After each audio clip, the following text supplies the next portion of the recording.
Amin. Halo, shalom, selamat malam saudara yang kekasih sahabat RPK di mana saja Anda berada pada hari ini. Salam sehat, semakin cerdas. Salam jumpa dalam program Sahabat Umat. Program hasil kerjasama PGI wilayah DKI Jakarta dengan RPK FM. Saudara, sebelum itu saya ingin memperkenalkan diri saya, Pendeta Dr. Suryani Pantau Watimena dari Jemaat GEC Salom. Sebelum kita dengar renungan pada malam ini, mari kita berdoa. Bapa yang kekasih, kami sungguh bersyukur kepadamu karena Engkau baik. Pada malam ini kami ingin mendengarkan renungan, kesaksian. Biarlah apa yang kami dengar itu sungguh-sungguh dapat memberkati kami dan kami terus maju di dalam pengenalan akan Tuhan. Terima kasih di dalam nama Yesus. Haleluya. Amin. Sahabat RPK yang kekasih, kita membuka Alkitab kita dari Yesaya. Ya, Yesaya 41 ayat yang ke-10 demikian bunyinya. Janganlah takut sebab aku menyertai engkau. Janganlah bimbang sebab aku ini Allahmu. Aku akan meneguhkan, bahkan akan menolong engkau. Aku akan memegang engkau dengan tangan kananku yang membawa kemenangan. Saudara yang kekasih, janji Tuhan luar biasa sekali pada malam ini. Ada dua kata yang Dia memberikan supaya kita tidak lakukan. Yang pertama, jangan takut dan jangan bimbang. Kenapa kita tidak boleh takut dan tidak bimbang? Ada janji Tuhan yang pertama itu karena Dia menyertai kita. Saudara, Dia menyertai kita ini mengingatkan kita akan siapa Yesus, ya, yang adalah Immanuel, yang dimana Dia menyertai kita. Dan kemudian Dia katakan juga jangan bimbang oleh karena sebab aku Allahmu. Aku Allahmu itu menunjukkan bagaimana siapa kita di dalam Dia sebagai anak-anaknya, dan Dia Allah kita yang selalu memelihara, selalu melindungi kita, dan Dia tidak pernah meninggalkan kita, saudara. Di dalam Ibrani pasal 13 ayat 5b, sekali-kali aku tidak akan pernah meninggalkan engkau. Jadi saudara, oleh sebab itu kita tidak takut dan tidak bimbang, karena Dia menyertai kita, dan Dia juga saudara, Dia juga tidak pernah meninggalkan kita.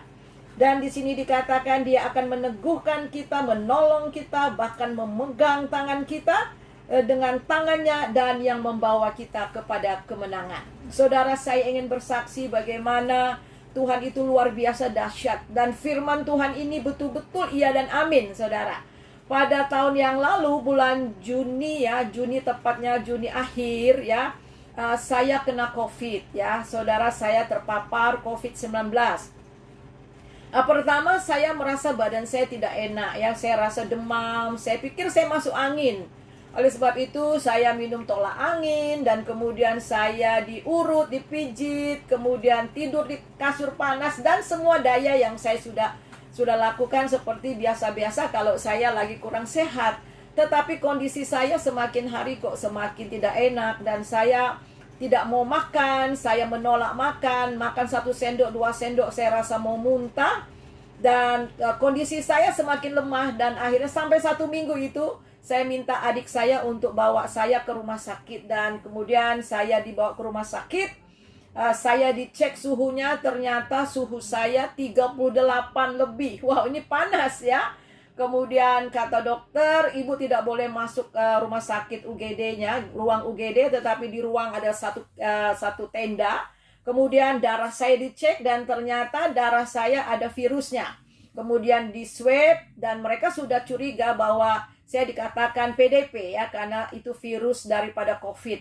Kemudian setelah di swab, dan ternyata memang saya itu mengidap kena virus, ya, COVID-19. Dan saya masih tinggal 1 minggu di rumah.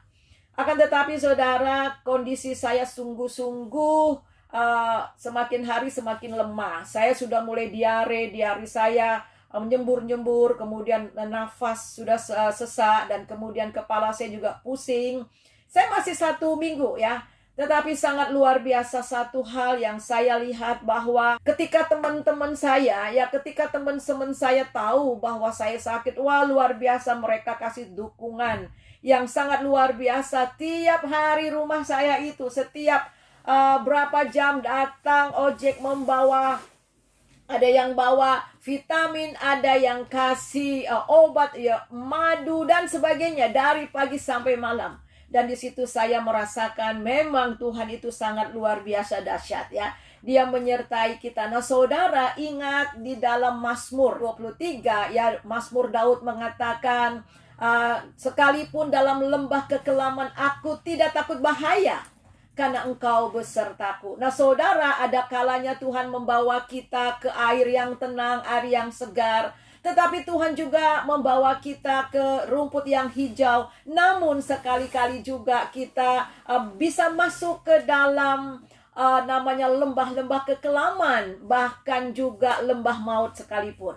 Saudara, akhirnya saya begitu sakit dan saya dibawa ke atlet, ya, ke Wisma Atlet, dan ketika di tensi darah saya 174/100.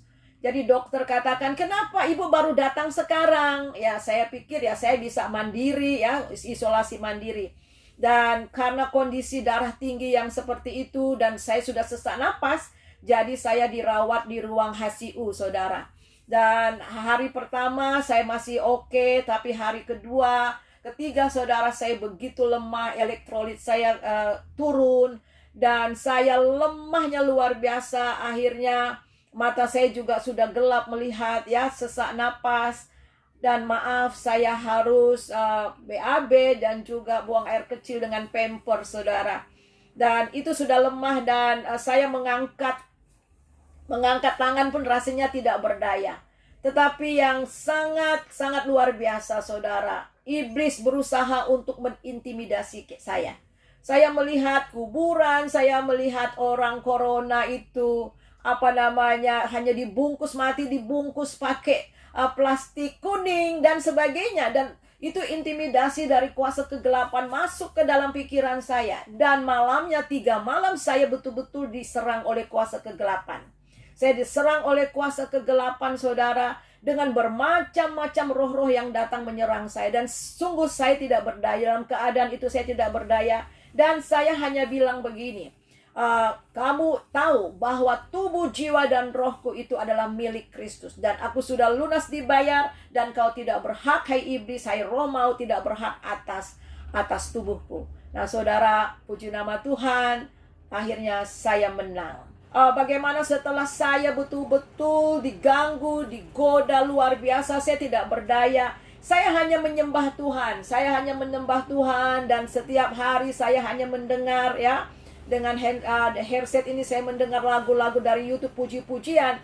Tetapi luar biasa saya merasakan kasih Tuhan yang luar biasa. Seperti firman Tuhan mengatakan bahwa di dalam lembah maut sekalipun aku tidak takut bahaya, sebab engkau menyertai aku. Dan di dalam keadaan yang seperti itu saya tidak bimbang, karena saya tahu Tuhan beserta dengan saya.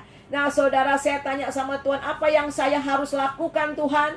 Tiba-tiba saya ingat, ya, saya WA sama adik saya, tolong belikan hidrokoko, tolong belikan susu beruang. Dan karena saya diare, saudara, setiap kali diare saya dikasih 2 obat diape.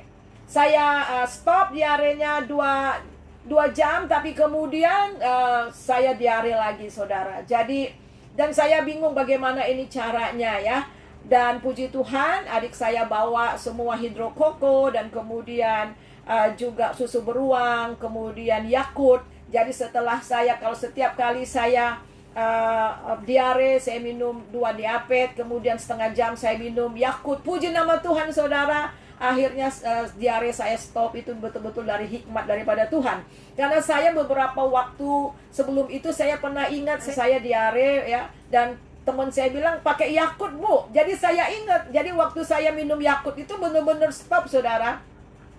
Nah, karena saya punya elektrolit saya turun, saya minum hidrokoko. Dan itu memang hikmat yang daripada Tuhan.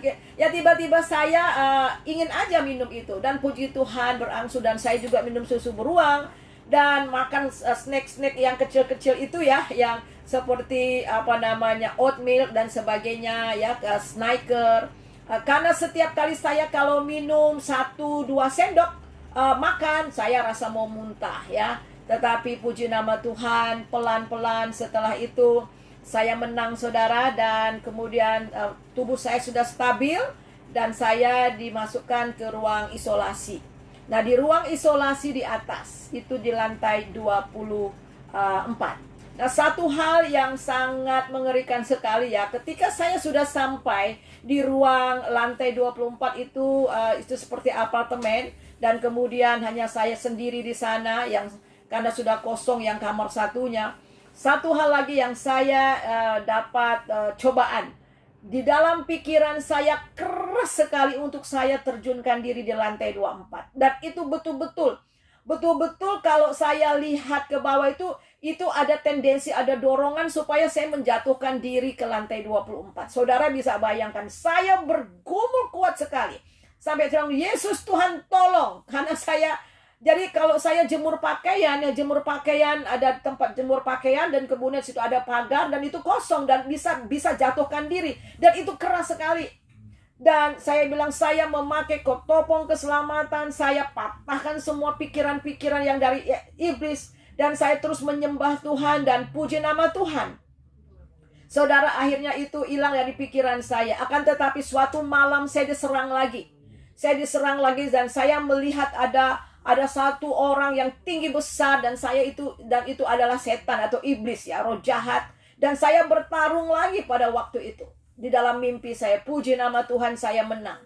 Ketika saya menang saudara, saya langsung berdiri. Di situ ada satu lemari, ada kaca, dan saya langsung bilang, hai Suryani Pantawati Mena, kamu tidak menerima roh perbudakan yang menjadi kamu takut lagi, tapi kamu menerima roh, dan oleh roh itu kamu, Roh Kudus, oleh roh itu kamu berseru ya Aba ya Bapa. Dan saya bilang, hai jiwa Suryani, kamu telah merdeka dari kuasa kegelapan. Hai tubuh Suryani, kamu bukan bait virus corona, tetapi kamu adalah bait daripada Allah. Dan kemudian saudara, saya mulai menyanyi, menyembah Tuhan, dan menyanyi, dan itu sekitar ya tengah malam, sekitar mungkin jam 2, jam 3. Kemudian agak pagi sedikit, saudara, apa yang jadi, saya terima telepon dari Manado. Kebetulan itu dari mahasiswa saya dulu, dan dia punya karunia untuk penyembuhan. Dia bilang, ibu, saya digerakkan Tuhan untuk berdoa buat ibu. Kemudian dia doakan. Nah, setelah itu, saya rasa lapar. Nah, biasanya kalau saya lapar, saya makan, kemudian saya muntah. Karena memang selama 4 minggu saya nggak bisa makan, saudara. Saya hanya makan 1 sendok, 2 sendok, dan kemudian buah. Dan itu betul-betul ya, betul-betul saya tidak bisa masuk dan tolak. Tapi kali itu saudara, setelah saya bergumul dengan Tuhan, dan saya nyatakan bahwa roh perbudakan tidak lagi menguasai hidup saya, yang membuat saya takut lagi. Dan saya mulai menyembah Tuhan. Pada saat itu, apa yang terjadi saudara? Saya mulai lapar. Pada waktu saya makan breakfast saya, yang makan pagi saya habis. Kemudian makan siang habis. Dan akhirnya saudara, saya bisa habiskan makanan. Dan 4 hari kemudian saya pulang dari rumah sakit. Haleluya, puji nama Tuhan. Jadi jelas saudara, firman Tuhan mengatakan bahwa jangan takut. Ya, jangan takut, jangan bimbang, dan janji Tuhan, karena aku menyertai engkau. Di dalam COVID seperti itu, Tuhan ada bersama-sama dengan kita. Di lembah-lembah maut sekalipun, aku tidak takut bahaya, sebab engkau beserta dengan aku. Dan janji Tuhan juga katakan, jangan bimbang. Nah saudara, kata bimbang di dalam bahasa Ibrani itu adalah saha, yang itu artinya mudah kecewa, ya, mudah putus asa, mudah cemas. Nah, itu sangat wajar sekali sebagai manusia ketika kita mengalami dapat COVID seperti itu. Pasti yang pertama kali itu takut dan cemas. Tapi ingat janji Tuhan, jangan takut dan jangan cemas. Ketahuilah bahwa aku ini. Kita akan berdoa, biarlah firman Tuhan dan kesaksian saya pada malam ini boleh memberkati saudara. Jadi siapapun saudara saat ini yang mungkin ada di rumah sakit, atau saudara yang sedang ada di rumah mandiri ya, isolasi mandiri, percaya Jangan takut dan jangan bimbang, karena Tuhan ada beserta dengan saudara. Dan percayalah, tetap punya iman kepada Tuhan, bahwa saudara tidak menerima roh perbudakan yang membuat saudara dan saya takut lagi. Tetapi ada Roh Kudus yang ada di dalam kita. Nah, Roh Kudus itulah yang telah diberikan kepada kita, yang memberi kita kemenangan demi kemenangan. Mari kita satu dalam doa. Terima kasih Tuhan untuk firman Tuhan, untuk kasih-Mu yang luar biasa dahsyat dalam kehidupan kami. Bagaimana hamba telah mengalami masa-masa sulit, mengalami COVID dan mengalami gejala yang sangat-sangat serius. Namun pada saat ini hamba ada sebagaimana hamba ada. Ini semua karena anugerah Tuhan. Hamba mau berdoa bagi mereka yang sekarang sedang berbaring di rumah sakit, yang mungkin sedang mendengarkan acara ini, atau mereka yang ada di rumah dimanapun berada. Hamba berdoa Tuhan, biarlah Engkau berikan keteguhan hati. Mereka tidak takut dan tidak bimbang, dan mata mereka tetap tertuju kepada Kristus, sehingga mereka boleh dikuatkan dan mereka boleh menang di dalam menghadapi penyakit COVID ini. Terima kasih Tuhan Yesus. Haleluya. Amin. Sahabat RPK, sekian dulu firman Tuhan kita pada malam ini. Dan inilah program Sahabat Umat, program hasil kerjasama PGI dan DKI dan wilayah DKI Jakarta dengan RPK FM. Sampai jumpa dan terus maju, tetap sehat dan jaga kesehatan. Tadi ada masukan jangan sebut iklan diapet. Itu kalau di radio iklan itu mahal itu bayar. Yakult ya. Yakult nggak boleh Bu. Oh ya. Jadi? Tapi ya udah nanti diedit. Oh ya. Karena nggak boleh nyebut nama produk. Oh, kayak makanan, minuman, karena ini acara rohani. Tadi itu ya. Nanti di-cut. Itu bayarnya mahal tuh sih. Yakult bisa. Harusnya dia bayar keenakan. Iya ya. Oh, saya pada di Facebook ya, di YouTube harus bayar sama saya. Makin Tapi banyak yang laku. Masukkan aja ini acara rohani. Walaupun ibu memang yang ibu omongin betul itu. Iya betul. Tapi tidak menyebut nama barang. Oh, Saya tadi kok bilang juga itu disebut namanya iklan. Santai. Break dulu, minum dulu. bener. Ada minumnya? ada. Soalnya Pak ya. Gak apa-apa. Saya ketawa-tawa di situ. Aduh Bu ya, aduh. Iklannya keenakan ini. Iklannya keenakan ini. Diapet. Saya udah loh setiap kali Iya, ini. makanya waktu Setiap kali saya di YouTube saya sebut loh itu. Kalau itu gak apa-apa di YouTube. Oh, iya. Kalau ini kan radio. ini radio udah iklan besar bayaran tuh sih. Nggak, Yakult makin laku sekarang. Iya.